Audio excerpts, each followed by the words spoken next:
Di kaya. Pahinga muna. Hayop na yan.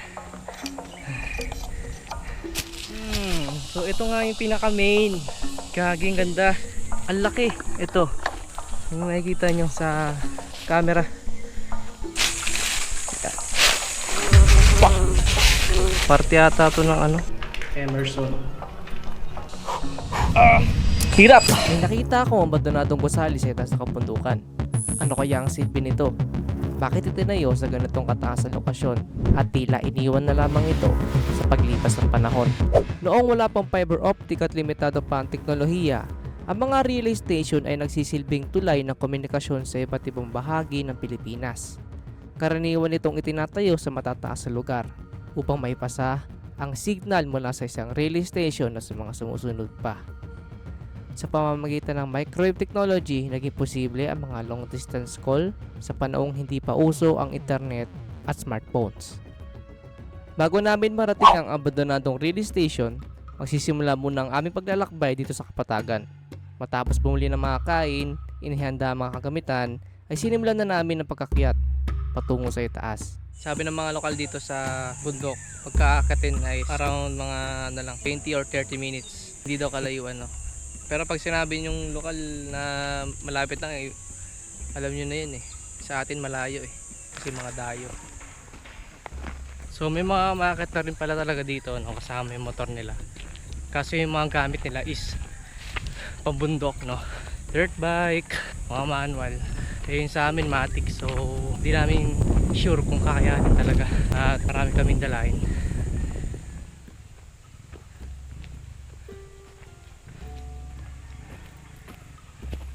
Simula pa lang ito ng aming paglalakad, pero ramdam ko na ang matinding ahon pataas. Beginner friendly ang Mount Maybobo, sadyang makagulat ka lang sa makikita mo. Grabe. May ano na pala dito, semento. Wah! Ayun. Grabe ang kayatan dito. Hindi kaya. Pahinga muna. Hayop na yan. Sa taas sa 300 meters above sea level, ang trail na ito ay tinuturing na moderate lamang at karaniwang inaabot ng 2 to 3 hours na pag-akyat na nakadepende sa pacing ninyo. Grabe to, boss. Mahigit 10k steps na to sa Strava, pre. Nahit ko na yung goal ko. Di ko inakala na may sementadong parte ang bundok, kaya nabigla ako at kinakapos. Mas madali ito kaysa sa Mount Tagapo, dahil doon, purong lupa at matarik na akyatin So doon. may isang stasyon na rito. Dito kami galing. Saan kaya yung mismong abandoned Telcom? Baka rito kasi may trail. Kung dito naman, may trail din. Pahinga muna dito sa may ano.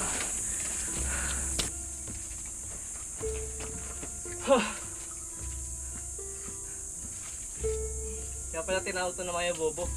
Maya na kasi Bobo. So sa mapa, dito pa lang kami, oh. So may i-active natin yung trail dito. Baka ito na yun. Oo. Ito yung siguro yung pataas na yan. Pag-akyat ay matatanaw mo ang tatlong cruise kung saan dito Grabe. pupunta ang mga taga Candelaria Ganda rito, ah. tuwing Holy Week upang magnilay at magdasal. Siguro ito yung dinadayo tuwing mahal na araw kasi dinadasalan. Ito yung tatlong cruise.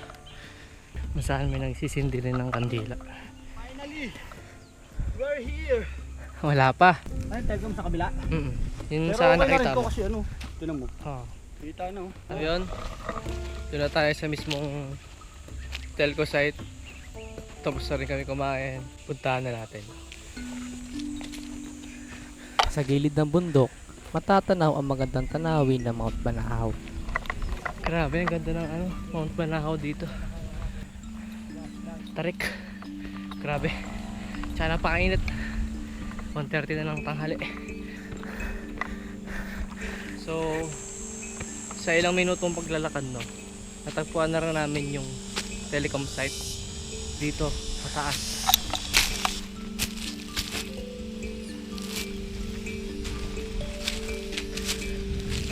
Ito na nga yun.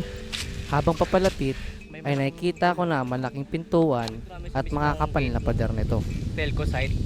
At siguro bababa na lang namin yung bag namin para magaan pagka pumasok sa loob at may madilim na part doon, so kailangan namin ng flashlight.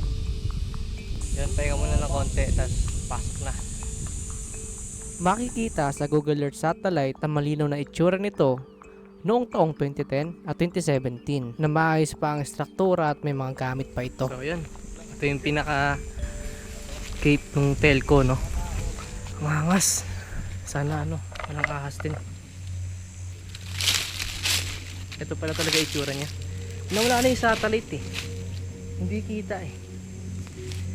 Yung mismong signal, yung Pagpasok pa lang ay may kita mo ng dalawang kwarto na ito may na rin dito, yung mga bubong. at puro halos dahon na dito at sira-sira na mga pintuan ito. Tanggal na rin yung pintuan.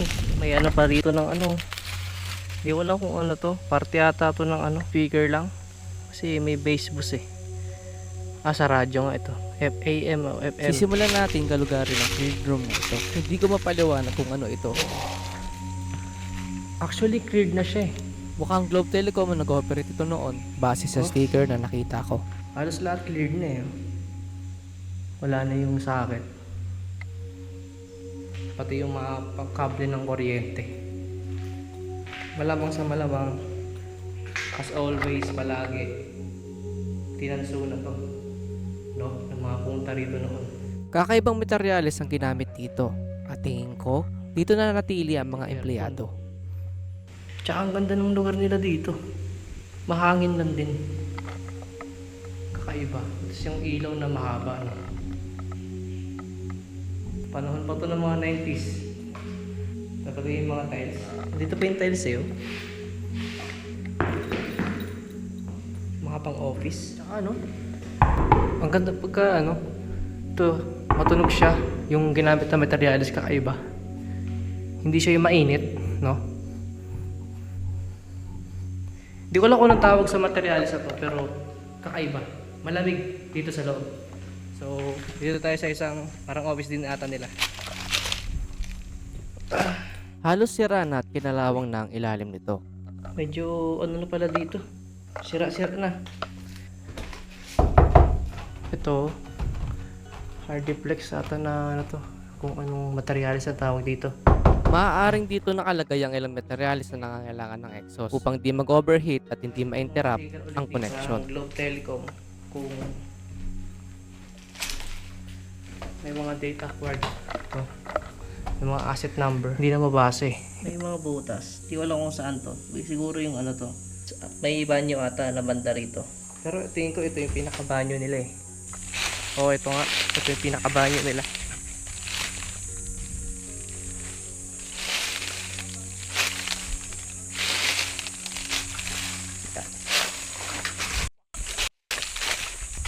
May nakita akong malupit. May bahay ng malaking bubuyog.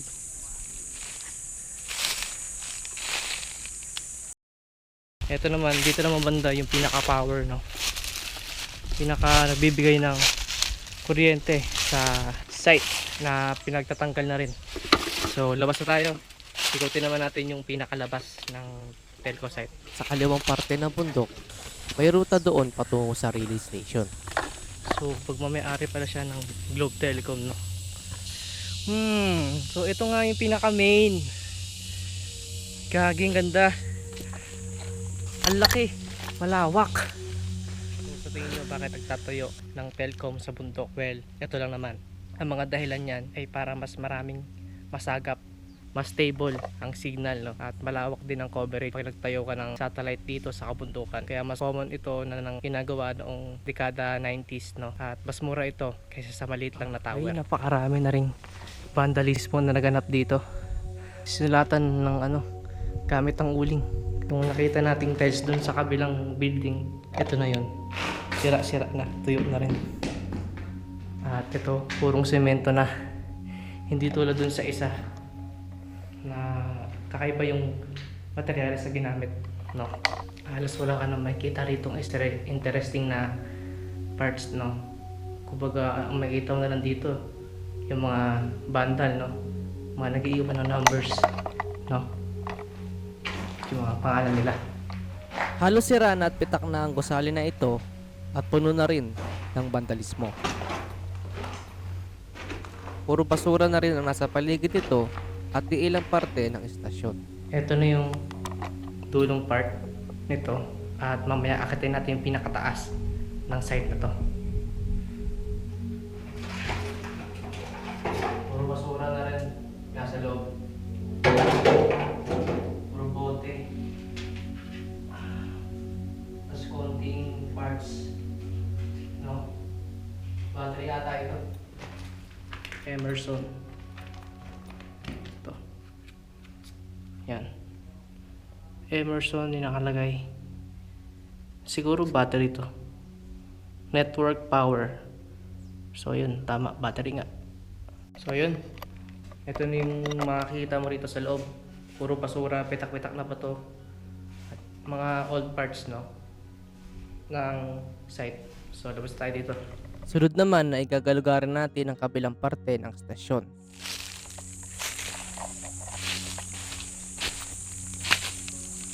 Ito nga yung pinaka-asa. Nakita ko na rito. May kakaibang bagay ang pumukaw sa aking atensyon at hindi ko alam kung ano ang nakalagay dito. Ano kaya ito? Parang may mga ano eh. May mga ano, butas oh. Tingin ko may nakakabit dito na part. Yung signal. Dito siguro. Or part ng, basta part ng technology, no, na ginagamit noon. Hindi kasi ako familiar sa mga kagamitan noon. So dito tayo sa kabilang kwarto. Ayun, no. Dito. Dahil na ano dito. Wala na rin, sira na rin. Maaaring dito nakalagay ang mahalagang equipment noon dahil sa maraming wires at portion ng semento at bilang din ang singawan Aling nito. material, no? Yung mga bakal, no? Yung maraming tanso, saksakan. Ano kaya ito? O supply ng kuryente? Alam ang kuryente.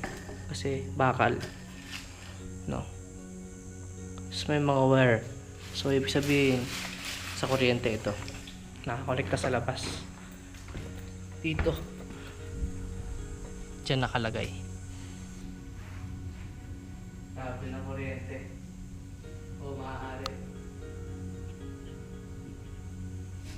Sa internet. Signal. Makapal. Makagandang tanawin, no? At presko. Siyempre. Solid. Hindi nakakapagsaka kung ano yung nakalagay dito. Ito, dito. Kung ano nakalagay diyan. Kasi meron din dun sa likod eh, nakita natin. So yun na, yung pinaka final part. Akitin na natin yung pinakataas ito. No, kung ano meron dun.